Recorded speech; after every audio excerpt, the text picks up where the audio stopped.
nakakalusot yun, Kong? I mean, you've been in politics for a long time, naging mayor din po kayo. Paano nakakapag-submit sila ng accomplishment report?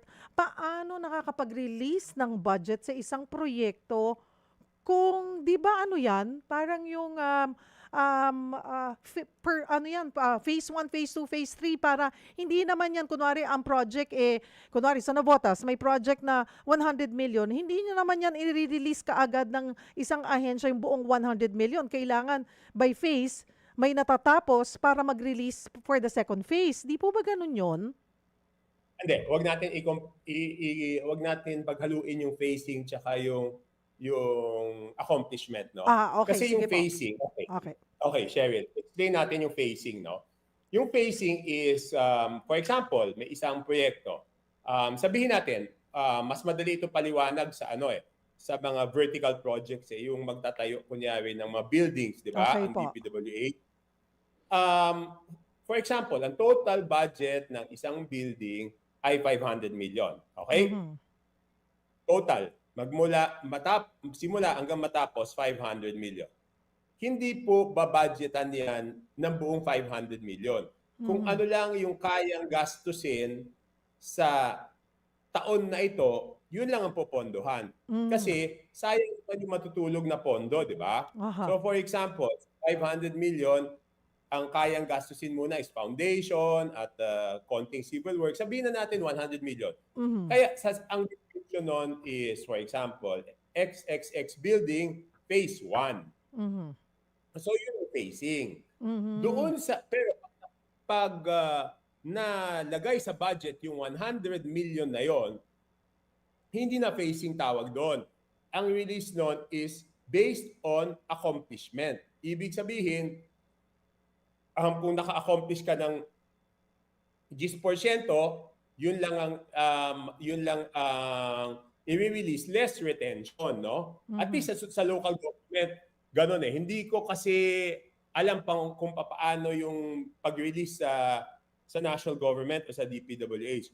Pero ganun talaga yon. Kung sinabing accomplishment, so kung ano yung accomplishment ng iyong project, yun lang i-release, less normally 10% retention para dun sa warranty mo, di ba? Mhm. So, ganun yan. So kung na-release yung buong, di ako makapaniwala, na-release yung buong pondo nang wala man lang na gawang proyekto, mananagot yung dyan. Kung sino number one, kung sino ang project proponent. Kasi ang DPWH, pwedeng district ang project proponent, pwedeng region. So kung sino ang Hmm. project proponent, meron dapat mga inspectors yan. Dapat may mga pictures yan. Ano kaya in-attach nilang mga pictures doon? Mhm. Unless na nagkaroon ng ng ay mga Sabuatan. sabuatan, ayun, nine months Pero nagkasabuatan. napakalaking sabuatan nun. Napakalaking sabuatan nun, di ba? Pero gano'n ang lalabas kung ito ay Ano ba ngayon? it's Yes, sorry. considered as a ghost project. Sabi nga ni Pangulo, ni Hollow Block, wala siyang nakita eh. So, this is considered, ito yung example, clear example, yung itong pinuntahan niya sa Baliwag, Bulacan, na ghost project worth 55 million Yes. pesos. Yes. 'Di ba? Kasi wala Yes. at all. So pag ganyan, hindi lamang po, kasi I mean to be fair, laging nadadawit po ang mga kongresista, no? Pero hindi lang congressman yan. Hindi lang kasama dyan ng ahensya, DPWH.